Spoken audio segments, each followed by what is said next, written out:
Shalom, shalom, bien-aimés amis de Jésus. Ce matin, je suis vraiment dans la joie d'être là en ce mercredi matin pour célébrer le Seigneur ensemble. Alors nous sommes rassemblés au nom du Père et du Fils et du Saint-Esprit. Amen. Alors bien-aimés, ce matin dans la joie du Seigneur, nous allons célébrer notre Dieu. Parce qu'il est la source de notre vie. Il est notre délivrance. C'est lui qui a les paroles qui nous donnent espoir. Et c'est à cause de lui que ce matin nous sommes là en train de prier. C'est pour lui que nous sommes là. Et c'est sa parole que nous voulons méditer en ce matin. Et c'est pourquoi je t'invite déjà à commencer à dire merci à Jésus. Est-ce que tu peux le faire? Peut-être que tu es dans ta voiture, peut-être que tu es au travail, c'est ta pause.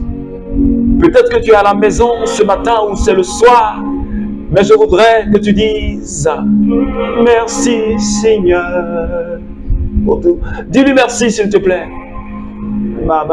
Seigneur, merci ce matin. Parce que tu nous donnes d'être en communion. Et ce matin, mon cœur est tellement dans la joie. Seigneur, pour tes œuvres qui ne cessent de se manifester dans ma vie. Oh, alléluia. Est-ce que tu peux regarder, fais, je veux dire, un retour en arrière. Jusqu'à lundi, mardi et jusqu'à ce matin. Et constater que Dieu a fait quelque chose de merveilleux. Aussi petit qu'il soit, mais la main de Dieu a été et est toujours dans ta vie. Alors dis-lui merci s'il te plaît. Oh papa, il y avait. Les mots me manquent pour te dire merci Père. Pour ce que tu as fait parce que c'est innombrable. L'air que tu me donnes à respirer. La parole même que tu me donnes. Tu me donnes de faire des mouvements. Tu me donnes d'entendre des sons et de voir le monde extérieur. Tu me donnes de marcher. Tu me donnes de parler de toi. Oh, alléluia. Et ce matin, mon cœur est dans la joie. Pour tous mes frères et sœurs, pour toutes ces personnes qui prient, pour cette chaîne de prière que tu nous donnes de faire, je veux te dire merci infiniment, Seigneur. Pour tous mes frères et sœurs du renouveau charismatique, Seigneur, pour ton projet que tu as sur notre vie, pour ta main qui est tout le temps posée sur nous, et pour ton regard sur notre vie, sur nos familles.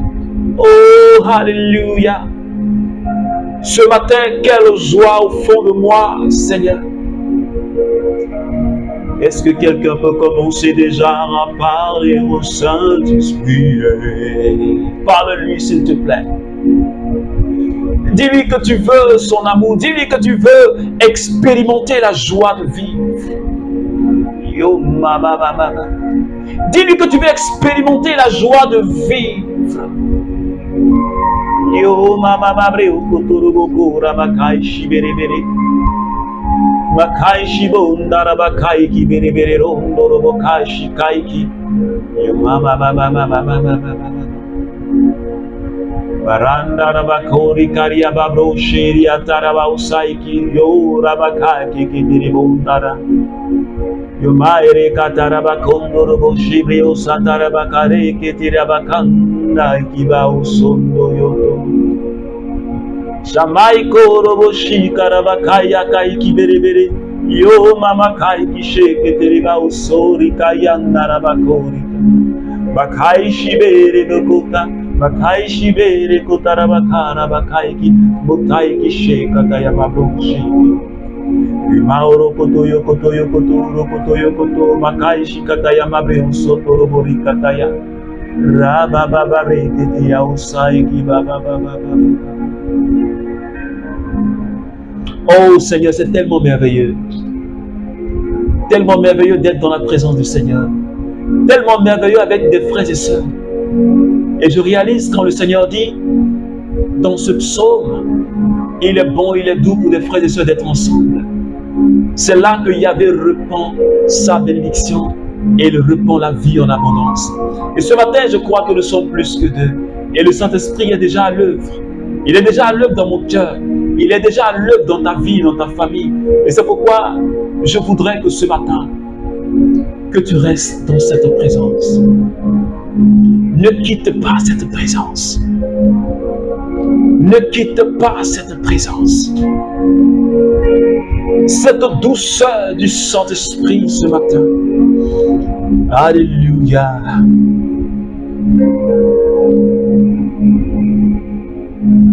Si vous avez mis votre espérance en Christ pour cette vie seulement, nous sommes les plus à plaindre de tous les hommes. 1 Corinthiens chapitre 15, le verset 19. Saint Paul dit aux Corinthiens ce matin,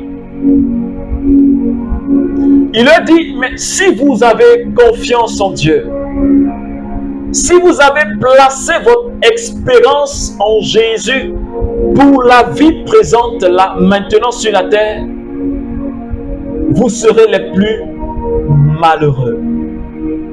Vous serez les plus malheureux de tous les hommes. Est-ce que quelqu'un me comprend ce matin? Saint Paul nous dit, si la foi que tu as en Dieu,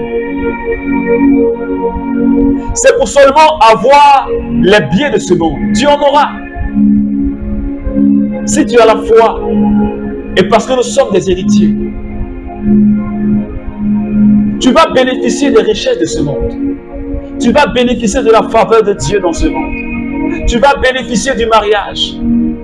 Tu vas bénéficier de la délivrance. Tu vas bénéficier de tout ce qui est matériel.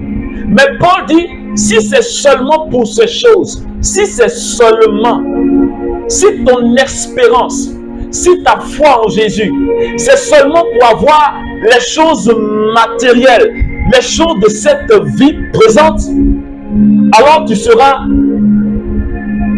le plus malheureux parmi les hommes. Cela veut dire que ce n'est pas seulement pour cette vie, ce n'est pas seulement pour avoir les choses de ce monde que nous devons avoir foi en Jésus. Autrement dit, ce serait limiter notre foi. Ce serait limiter notre expérience en Jésus. Mais nous devons voir au-delà. Cela veut dire avoir foi en Dieu parce que nous avons la vie éternelle. Garder notre espérance en Jésus parce que nous avons la vie éternelle. Nous serons avec Jésus dans le paradis. Parce que comme je l'ai dit, je crois hier ou avant-hier, la vie que nous menons sur terre, elle est limitée. C'est tellement limité que parfois, quand l'homme que nous sommes, quand nous vivons dans l'abondance, quand les choses commencent à marcher, on oublie qu'on a un Dieu. Et c'est pourquoi Jésus a dit à cet homme insensé, ce soir même, ta vie te sera demandée. Parce qu'il vivait dans l'abondance. Il dit, mais voilà, j'ai amassé beaucoup de nourriture dans mon grenier et je vais vivre encore longtemps. Sans travailler, je vais manger, je vais boire. Et Jésus lui dit, insensé, aujourd'hui même ta vie te sera réclamée. Parce que la vie humaine, elle est limitée. C'est pourquoi le Saint-Esprit, par la bouche de Paul, il nous dit, on ne doit pas seulement, je ne suis pas en train de dire qu'on ne doit pas chercher les biens de ce monde pour prendre soin de nos familles. Je ne suis pas en train de dire qu'on ne doit pas travailler pour prendre soin de nos familles. Je ne suis pas en train de dire qu'on ne doit pas rechercher le mariage. Je ne suis pas en train de dire qu'on ne doit pas rechercher la délivrance. Je ne suis pas en train de dire qu'on ne doit pas chercher à construire une maison. Je ne suis pas en train de dire cela. Mais je dis que notre espérance en Jésus n'est pas limitée à ça. Est-ce que quelqu'un me comprend? Notre foi en Jésus, elle dépasse ça. C'est pourquoi lui-même, il a dit, recherchez d'abord le royaume. Parce que ce qui doit être la priorité, il n'a pas dit de ne pas rechercher, mais il dit ce qui doit être en première position. Ce que nous devons faire d'abord, c'est le royaume.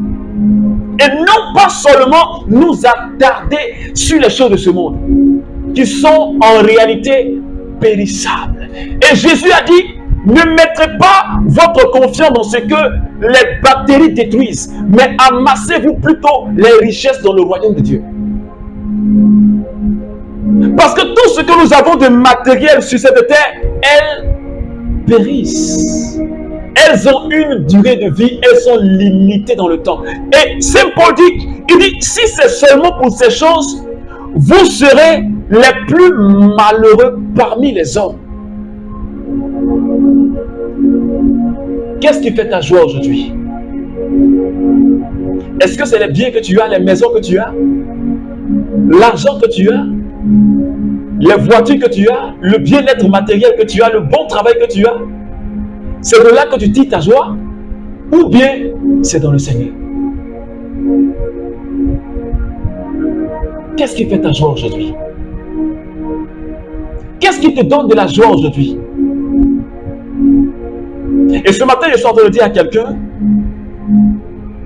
ce qui doit faire ta joie, c'est ta communion avec Jésus. C'est ta relation avec Jésus.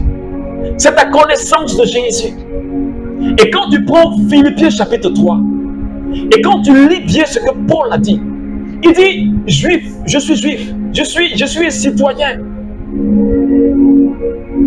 Je suis né de telle famille. J'avais tel bien, tel héritage. J'avais tel privilège, tel avantage. Mais tout cela, je considère comme étant des balayures, comme étant des ordures. Parce qu'ils sont périssables. Devant la connaissance de Jésus-Christ de Nazareth, devant ce que j'ai découvert, mes yeux ont vu le salut. Toutes ces choses-là sont comme des ordures. Est-ce que quelqu'un me suit ce matin? Je ne suis pas en train de te dire de ne pas chercher cela pour le bien de ta famille. Je ne pas dire de ne pas chercher le bien-être. Mais je dis que ce qui est meilleur, la meilleure part, c'est d'avoir Jésus dans son cœur et dans sa vie. Parce qu'au soir de notre vie, nous avons tous fait cette expérience. Tu vas constater que malgré ce que tu avais tant amassé, ce n'est que du vent. Ce n'est que du vent. Ce n'est que périssable. Et Paul, il avait été tellement séduit par le Seigneur, il dit, mais toutes ces choses-là, ce sont des ordures devant la connaissance, devant le trésor que j'ai découvert. Et ce matin, j'aimerais t'inviter à rechercher ce qui est essentiel. Ce qui est essentiel, ce qui est prioritaire dans ta vie, c'est ta relation avec Jésus. Parce que c'est à partir de cette relation que tout peut aller de mieux pour toi. Parce que si tu te déconnectes de Jésus, ton travail n'ira pas bien. Si tu te déconnectes de Jésus, ton foyer n'ira pas bien. Si tu te déconnectes de Jésus, tes études n'iront pas bien. Si tu te déconnectes de Jésus, ton ministère n'ira pas bien. Parce qu'il est la source. Il est la source. Et moi, je ne voudrais pas que tu sois malheureux. Jésus non plus ne veut pas que tu sois malheureux. C'est pourquoi notre regard ne doit pas se limiter aux choses de cette terre, aux choses de cette vie. Mais nous devons voir plus loin. Et Saint Paul a dit, en Éphésiens chapitre 1, nous sommes assis avec le Christ et nous régnons dans les lieux célestes avec le Christ. Et je règne dans les lieux célestes avec le Christ. Et tu règnes dans les lieux célestes avec le Christ. Et nous régnons dans les lieux célestes avec le Christ. C'est pourquoi je t'invite à rechercher aussi et en premier lieu les choses spirituelles. Et de t'amasser beaucoup de richesses dans le ciel. Beaucoup de richesses dans le ciel. Et que ce que tu as comme bien, tu fasses de bonnes œuvres avec. Mais ne te limite pas à cette vie, parce que tu seras malheureux. C'est pourquoi ce matin, prions le Seigneur. Demandons au Seigneur de nous aider, pour que notre regard ne se fixe pas sur les choses de ce monde seulement, mais que nous puissions nous amasser encore plus de richesses dans les cieux. Alors prions le Seigneur ce matin. Oh Père, je te dis merci infiniment, parce que tu m'as ouvert les yeux ce matin. Mon regard était trop fixé sur les choses de cette vie. Mais je me suis rendu compte que ces choses-là sont périssables. Ils ne durent pas dans le temps. Ils se détériorent. Et les biens de ce monde, elles passeront. Mais toi, le bien le plus précieux, le trésor le plus précieux, tu ne passeras pas. Ta parole ne passera pas. Tu seras là. Et j'aimerais t'avoir toujours avec moi, Seigneur. Et ce matin, je te dis merci. Parce que je veux choisir la meilleure part. Et tu es la meilleure part que je veux, Seigneur. Merci, Jésus. Merci, Seigneur. Alors, bien-aimé ami de Jésus, j'ai été vraiment dans la joie ce matin de partager ce moment avec toi. Alors que Dieu te bénisse. Recherche l'essentiel. Jésus. La meilleure part. Jésus. Sans lui, rien ne tient debout. Et rien ne peut vivre. Rien ne peut exister. Il est ce qui est le plus vrai. Ce qui est plus vrai dans ce monde, c'est Jésus.